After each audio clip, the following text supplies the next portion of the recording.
And the other thing that I want to say, when we ask you to then come and present yourself, please don't say you're Zuckerberg and you come wearing this. If it's Chris Ross, then let the Chris Ross be well cut.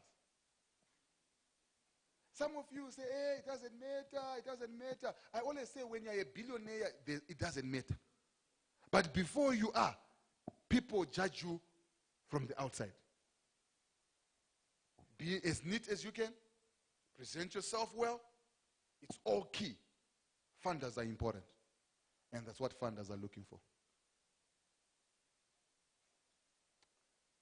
So, ladies and gentlemen, I hope this discourse will just guide you, give you guidance to do the corrections that are needed and to bring better quality proposals next time. Yours truly, Dr. SM. Thank you. Thank you, Dr. Chirisa. I think you can see kind of presentation here.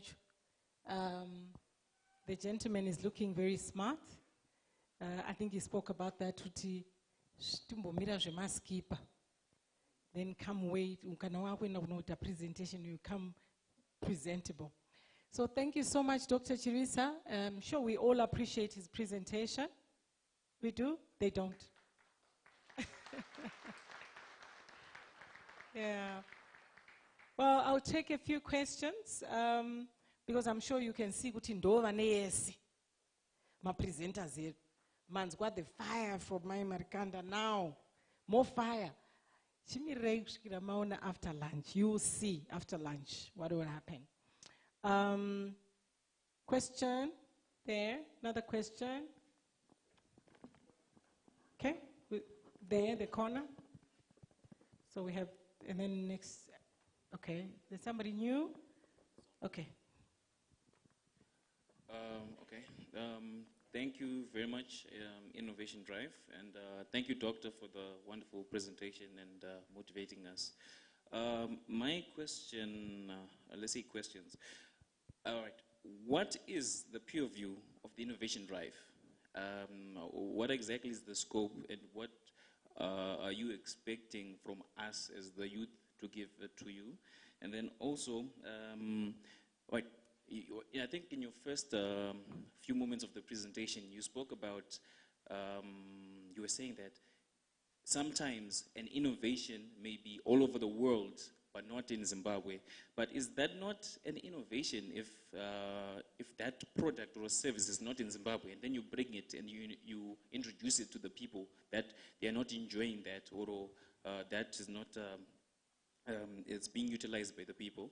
And then next, in case of the project or your innovation is not more of in the scope of Innovation Drive, can you direct us, the guys that have sent the proposals, to the right people or institutions that can actually mature this vision so that you can actually benefit as a society and the youth and as a nation? Thank you. Thank you so much. I think we've got 3 questions. So I'm going to give Dr. Chirisa so that we don't confuse him with too many questions, whilst we're waiting for you to ask your questions. Okay. Thank you. I think what is important is when we're talking about innovation, we are saying do not limit your mind. But when you have copied an idea, say so. Don't tell us it's my innovation, yet you have copied. You understand what I'm saying? One of my businesses that I have is a drug rehabilitation unit. I copied it from Cape Town, and I'm not shy. So I did not reinvent it. I just copied and pasted. And that's what it is. But what we are saying is, don't say it's a new innovation, yet you know you have copied something or have copied someone.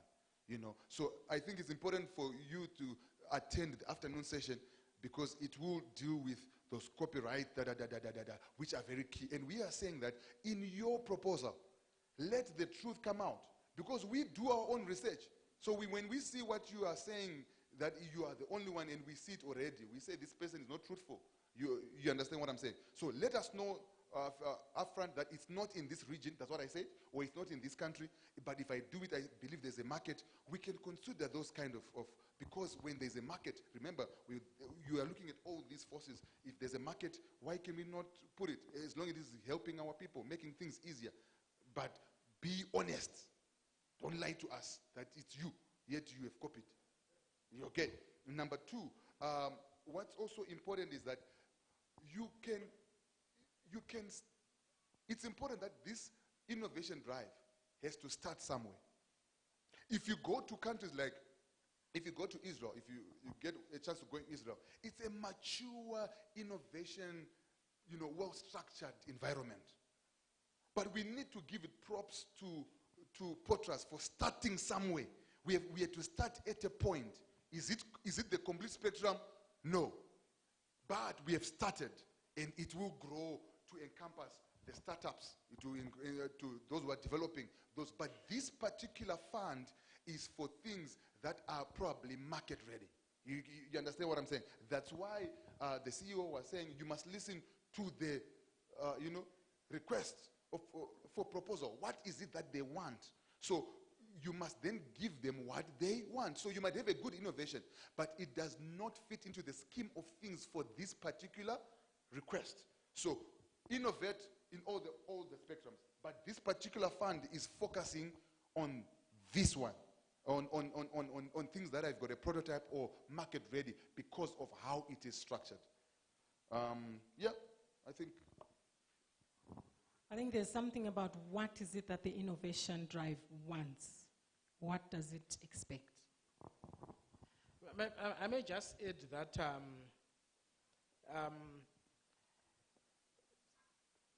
some of the proposals that we have received have copied ideas from outside the country.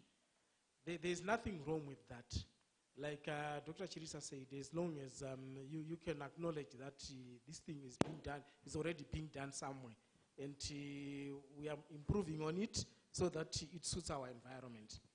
But one area where we've had challenges is in the area of transport, where we have received a number of proposals. They are all similar to Uber. And all those applicants are saying, this is my idea, and I originated this idea. To the extent that amongst themselves, they accused each other of having stolen my idea. You see? But we are talking Uber here, and we all know where Uber came from. It didn't come from Zimbabwe. You see? So those are some of the things that we are getting.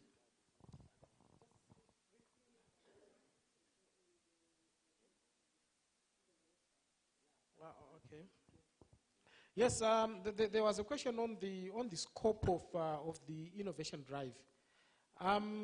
Those who were in when I went through the context of the workshop, the innovation drive is really meant to identify, support, and capacitate young ICT innovators so that they can bring their projects to fruition, not only for us in Zimbabwe, but also for the global market.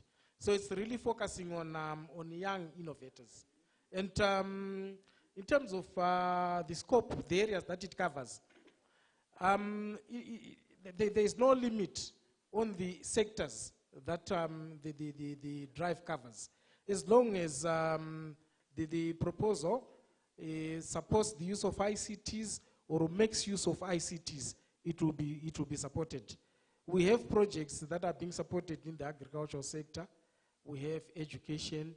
We have even the entertainment sector. It can be any sector, as long as the proposal can prove that it makes use of ICTs or promotes the use of ICTs. And we have a website where you can learn more about the project. It's www.innovationdrive.gov.zw. www.innovationdrive.gov.zw. www.innovationdrive.gov.zw. Thank you, Mr. Mjuru. GOV as in government, GOV. So it's www.innovationdrive.gov.zw. Sir. Thank you. My name is George Chingore. Hey, George. Hello. Sound like a bit there. You know, the alcoholic of anonymous. Sorry, I was. sorry, I wasn't good at it. Like, okay. Go ahead, George. So I'm the founder of a small startup company called Protonics, and I have a question as well as a quick comment. So my question is, let me start by saying that you remember during in the previous, the recent past, when we had long bank queues and people were sleeping outside banks and stuff like that. Yes. Well, I know someone who had a solution to that problem. And whilst people were sleeping outside banks, he was busy approaching banks and actually trying to get them to adopt this innovation. And he was offering it at zero cost as a proof of concept kind of thing. Yeah. So that if the banks eventually see that this is actually helping, then they can start talking business. Yeah. So there was nothing to lose on their side, but they didn't take him seriously at all. And here I'm just trying to bring out the reality that is between what we are doing here and the reality out there in the corporate world. In my opinion, I don't think people in the corporate world really take us seriously. And I also know someone who managed to break into what I would call it's a huge company that I'll not mention by name, Yeah. but from them we expect that their systems to be the most secure. But in 1.5 hours, she managed to break into their systems and gained access to the most sensitive data. And she proved to them, she actually did all that to one of the bosses of that company. But what did she get in return? Absolutely nothing. So my question is, what can Potras do to sort of like be the in-betweeners between us and them? Because the reality is that they don't take us seriously. And my comment is that whilst I appreciate how we are being taught to be better at what we are supposed to do in terms of writing proposals and all that, I also believe that we as the funded and the funders, beneficiaries. the beneficiaries, yes, and the funders themselves, I believe that we should meet somewhere in between. Okay. Because the way I'm seeing it right now is the funders are trying to pull us all the way to them, to try to make us as good as they want us to be in terms of creating a convincing proposal. But they should also understand that we are innovators, and the way our minds are wired is kind of different from them. So they should come halfway and actually try to understand that even though my proposal is not as good as they would want it to be, but if they evaluate it based on the outcome of the innovation itself and be a bit lenient, then we can actually work out something. Because in any business, there's an element of risk. The difference between us and the guys in the States is that those guys are a bit more, they are willing to invest they are willing to take the risk. But over here, I think it's kind of different. Yeah. So, yeah, Thank you. that's my comment. Thank you so much. I don't know, I'm going to give it to Mr. Mjuru, but maybe I would also comment to say, I think let me give it to Mr. Mjuru and Mr. Chirisa, then I'll give my comment. Okay, maybe I can start with the last one. If you were here in the morning, when we talked about what we are trying to do to improve the rate of success of applications, we are considering things like hackathons and also assisting hubs, innovation hubs and incubators.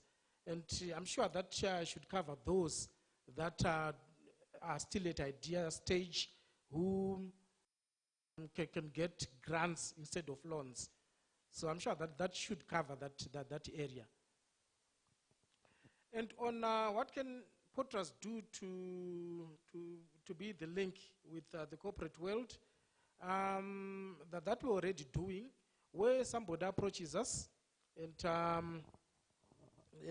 their proposal is successful, we'll try and work with that innovator so that they can access the corporate world. Take, for example, where your innovation will require you working with the network operators. We can assist there in terms of linking you with the network operator and also the other members of the corporate world.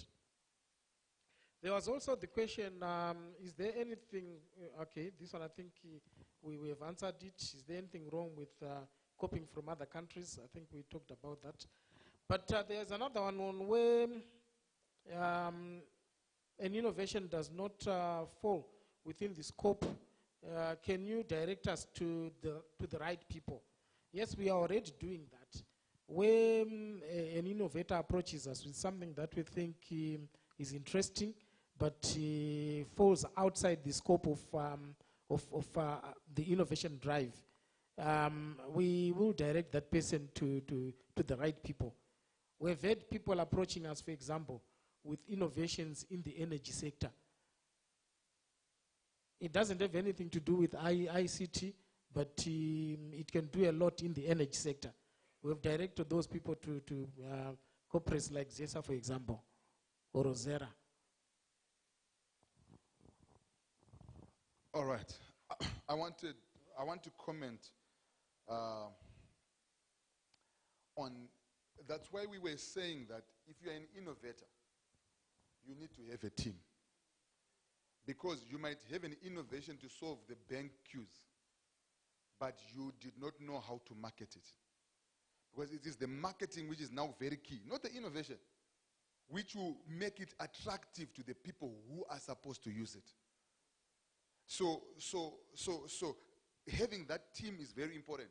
And some of the people in that team are people who can just open doors.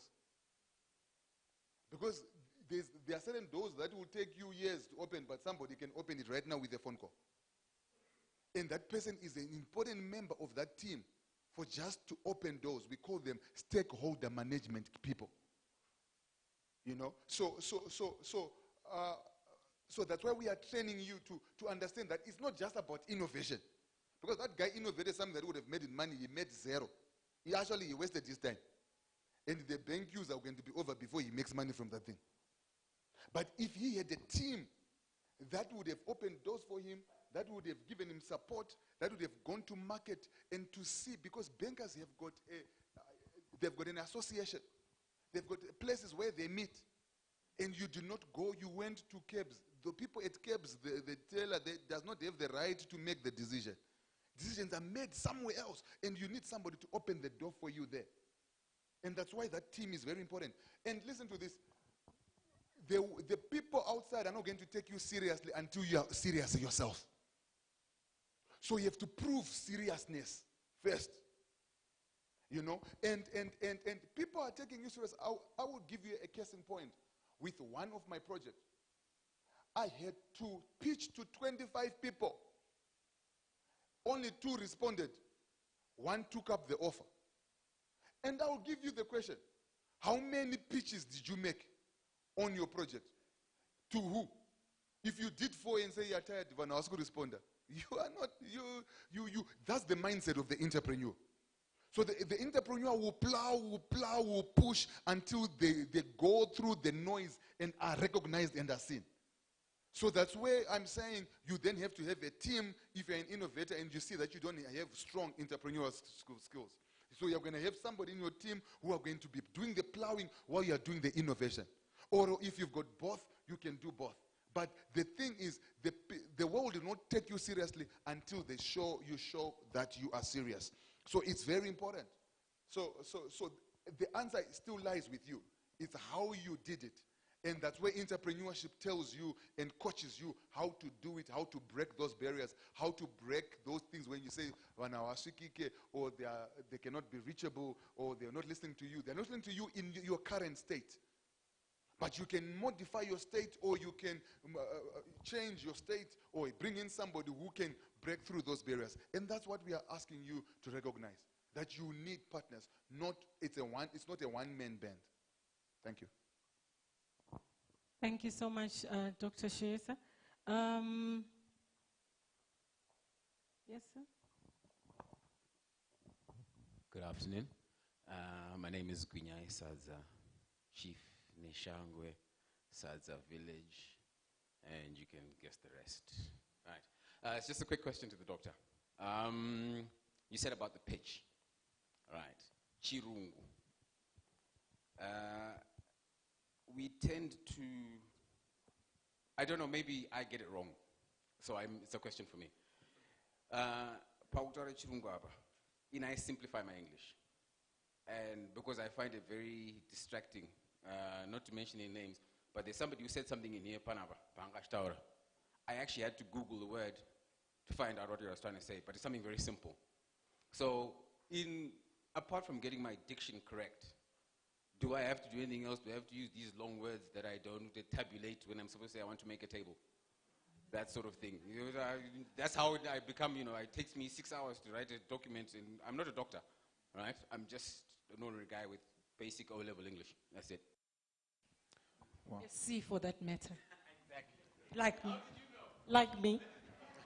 Now it's very simple. In fact, when you are writing a proposal, a 12-year-old must be able to read and understand. That's grade 7. And that's the standard. A 12-year-old person must be able to read it and understand the story and where this thing is going. So there's no need to be a professor of linguistics and to write all the medulla oblangatas and all those kind of things in there. Just be simple and precise. Make everybody who is reading it to understand. Thank you. All right.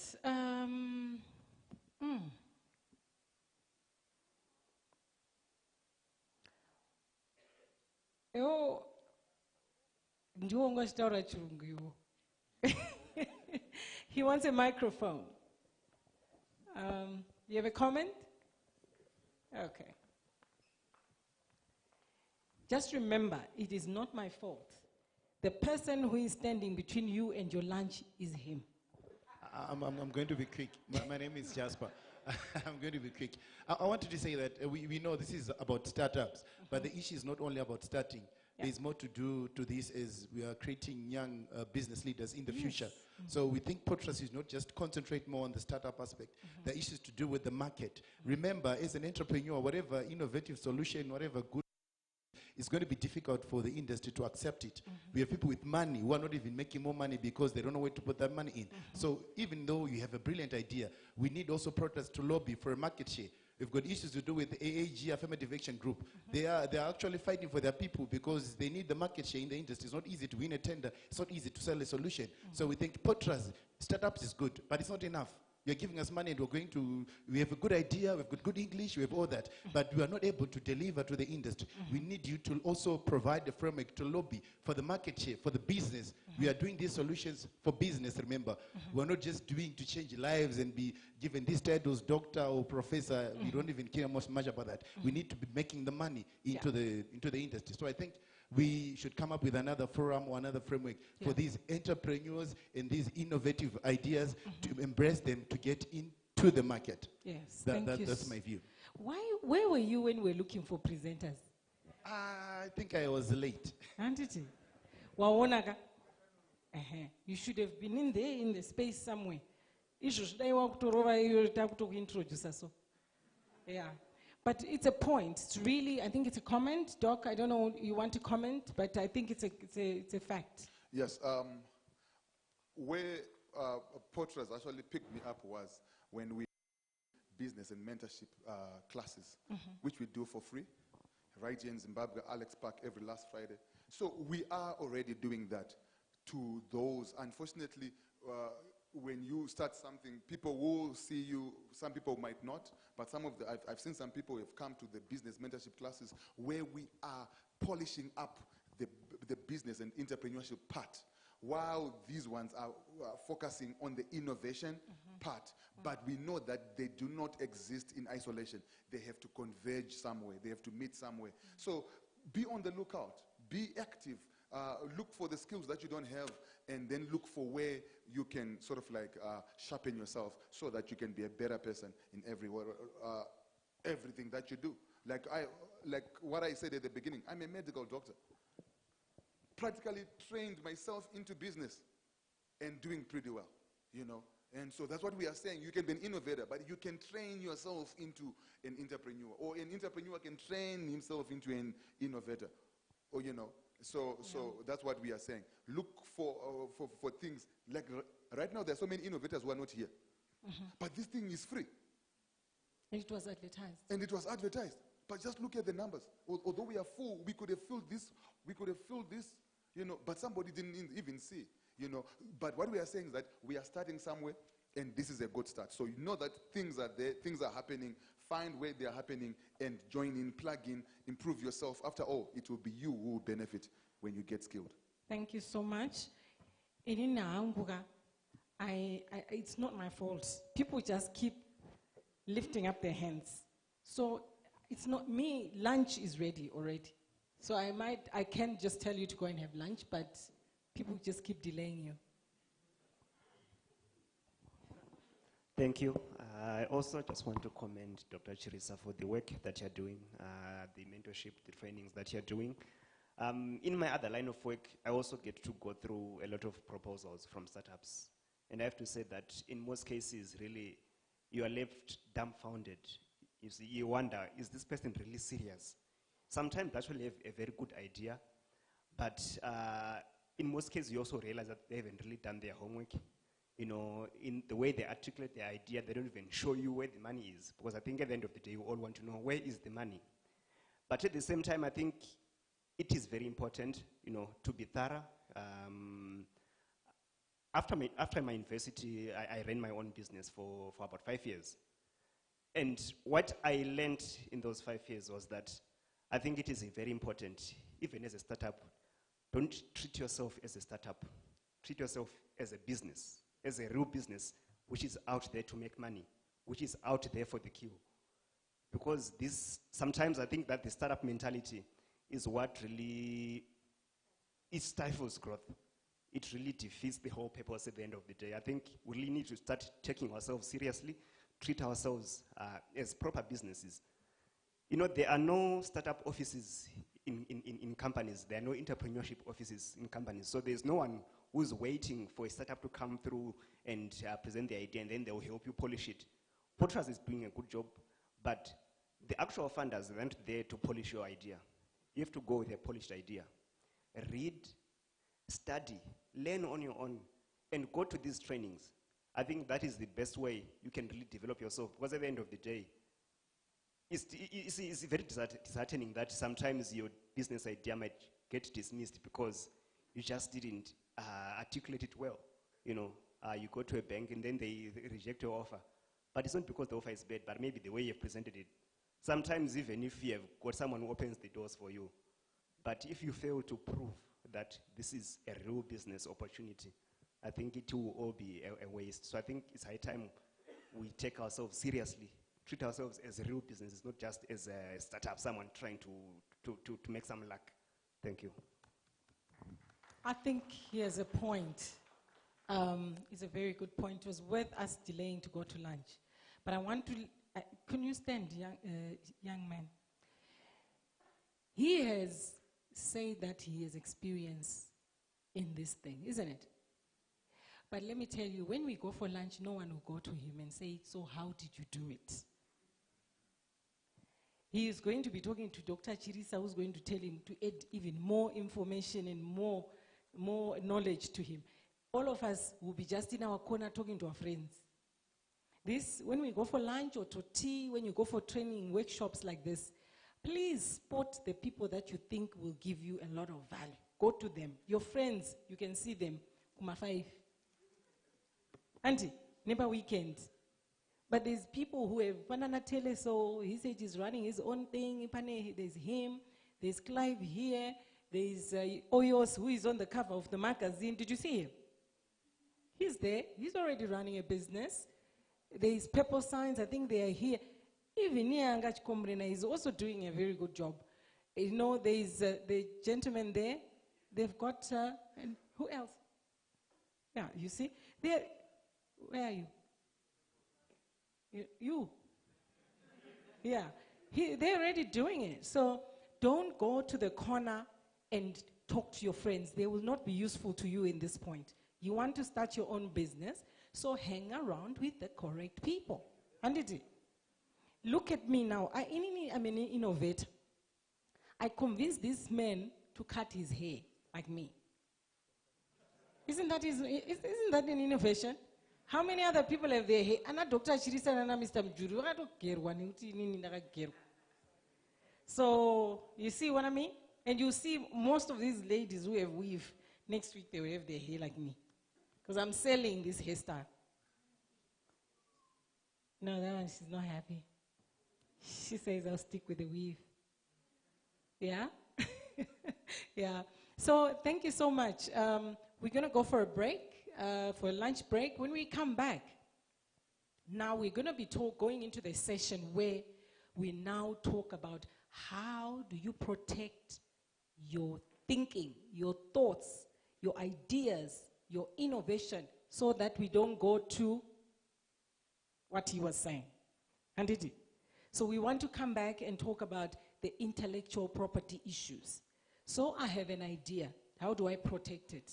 So I have the plan. How do I take it to somebody else and they don't take it and replicate it and run away with it? And did he? So this is that's the session that we come back and talk about. And we're hoping to have finished by at least 4:30 so that you have enough time to travel home. Right? We agree? All right. So, who is a pastor here besides Dr. Chirisa? I don't know. Who's going to pray for food for us? I'm here. But your mom kept saying, and you pray for us, Mfundis? You're an elder. Okay. You want to ask a question, Futi? You're hungry, huh? All right, the pastor will quickly pray for us. Shall we pray? Eternal and most loving Father, we want to thank you for the food that you've prepared for us. As we were gathering the intellectual food that we had earlier, we also want to thank you. Bless the food and may you help us to interact. In Jesus' name we pray. Amen. That was fast. Auntie, was fast enough. Let's go for lunch.